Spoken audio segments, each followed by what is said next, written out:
anak-anak ibu kelas 2C. Apa kabarnya nakku? Harapan ibu semoga kalian dalam keadaan sehat ya nak. Kita sudah lama gak bertemu di sekolah, kita sudah lama gak bertatap muka, tapi itu semua tidak mengurangi semangat kita untuk tetap belajar. Saat ini kita tidak bisa bertemu di sekolah karena kita semua tahu apa yang membuatnya kan aku. Saat ini ada virus yang sangat berbahaya yang harus kita hindari. Makanya kita tetap berada di rumah, kita tetap belajar di rumah, kita tidak boleh keluar rumah, kita tidak boleh bersentuhan dengan sembarangan orang, dan kita harus mencuci tangan kita sesering mungkin. Dan satu lagi, kita harus makan yang sehat supaya kita terhindar dari virus yang saat ini ada. Oke nakku, kali ini ibu akan membuatkan satu video pelajaran PKN. Sama-sama nanti kita akan menonton video ini. Anak-anak ibu yang di rumah juga semangat untuk menontonnya supaya kita bisa mendengarkan, kita bisa melakukannya, kita bisa melaksanakannya di kehidupan kita sehari-hari. Baiklah, kali ini pelajaran kita yaitu dari buku tema 8, subtema 1. Kali ini pelajaran kita ibu ambil dari buku tema 8, subtema 1, yaitu pelajaran tentang aturan keselamatan di rumah dan di sekolah. Baiklah, ibu akan menampilkan beberapa hal yang penting yang boleh kalian tonton dan yang boleh kalian dengar di video ibu berikut ini.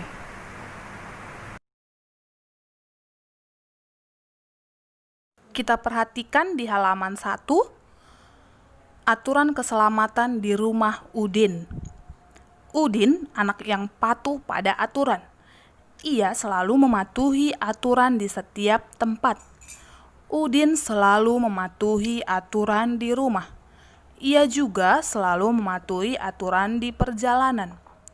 Berikut ini kita perhatikan ada 4 gambar tentang bagaimana Udin mengikuti peraturan di rumah, baik itu di luar. Gambar yang pertama, Udin sedang membantu ibu dan adiknya ketika memasak. Aturan yang telah dilakukan Udin ialah ia membantu ketika ibunya memiliki atau mempunyai pekerjaan yang banyak. Jadi, untuk meringankan pekerjaan itu, Udin ikut serta untuk membantu ibu dan adiknya. Lalu di gambar yang kedua, Udin sedang berada di rumah seseorang, tetapi Udin mengikuti peraturan. Peraturan ketika kita berada di rumah orang atau kita sedang bertamu di rumah seseorang, terlebih dahulu kita harus mengetuk pintunya. Kita tidak boleh main masuk sembarangan. Kita ketuk, kita sapa, lalu ketika mereka sudah menjawab sapaan kita, baru kita boleh masuk ke rumahnya tersebut. Lalu di gambar yang ketiga, Udin mengikuti peraturan ketika berada di dalam bus. Di gambar tersebut, Udin sedang memakai seatbelt atau memakai sabuk pengaman. Ini berguna agar ketika terjadi sesuatu, Udin tidak celaka. Jadi, ketika kita berada di dalam bus juga, kita harus memperhatikan aturan keselamatan agar kita tetap baik-baik saja. Lalu, di gambar yang terakhir, di gambar yang keempat, ketika ingin menyeberang, kita juga harus mengikuti peraturan. Karena aturan di jalan itu juga sangat penting. Kalau kita tidak hati-hati, maka kita akan celaka. Jadi, untuk menjaga keselamatan, ketika kita ingin menyeberang, ada baiknya dan harus melihat kiri dan kanan agar kita tetap dalam keadaan selamat. Jadi, semua aturan yang penting itu harus kita ikuti dan harus kita jalankan. Karena aturan itu adalah untuk membawa kita kepada yang lebih baik.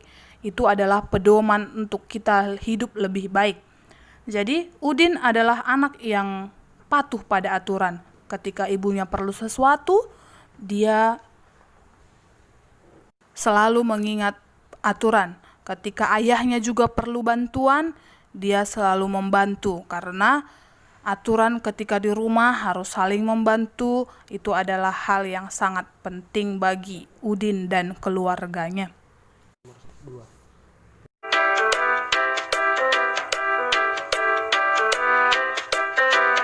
Hai Bima, kenapa kamu terlihat lemas?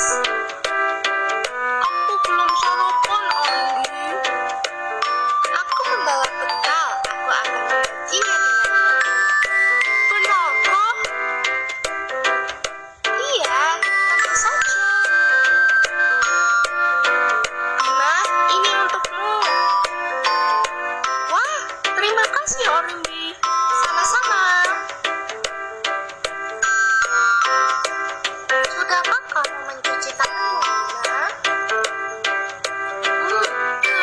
Haruskah aku lakukan itu? Kau harus mencuci tanganmu dulu sebelum makan.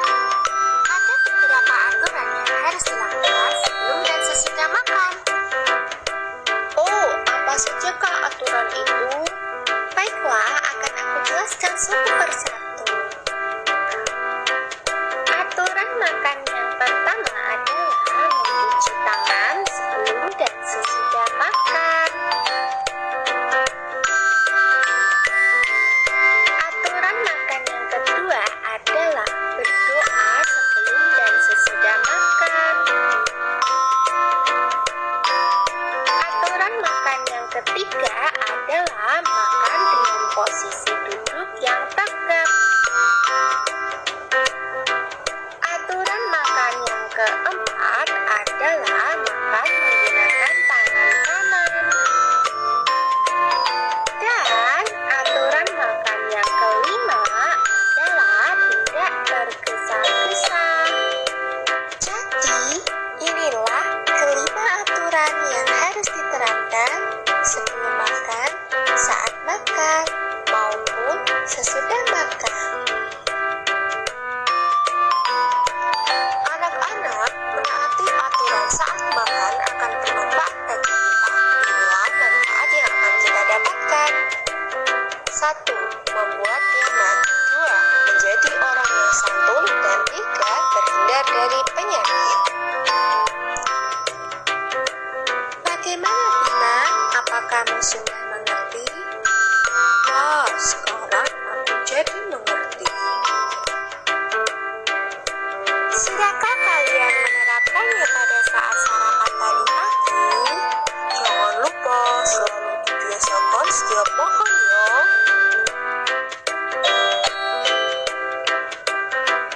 Sampai jumpa.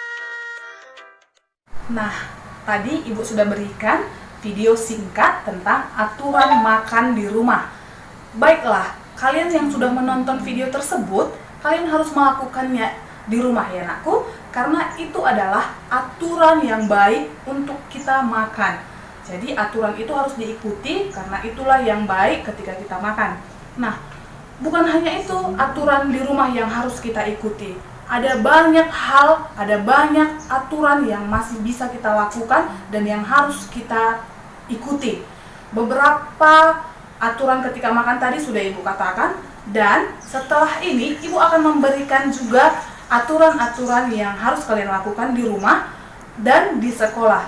Berikut ini aturan yang akan Ibu berikan di rumah dan di sekolah. Silahkan ditonton. Nah, setelah aturan makan yang baik, ada juga beberapa aturan yang harus kita ikuti ketika kita dalam rumah. Yang pertama, menjaga kebersihan rumah. Yang kedua, menggunakan air secukupnya. Yang ketiga, beribadah tepat waktu.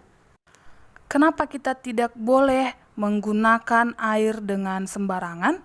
Karena kita harus hemat dalam menggunakan air. Karena air itu sangat penting bagi kehidupan kita. Jadi kalau kita membuang air dengan sembarangan, maka kita akan membuang dengan sia-sia.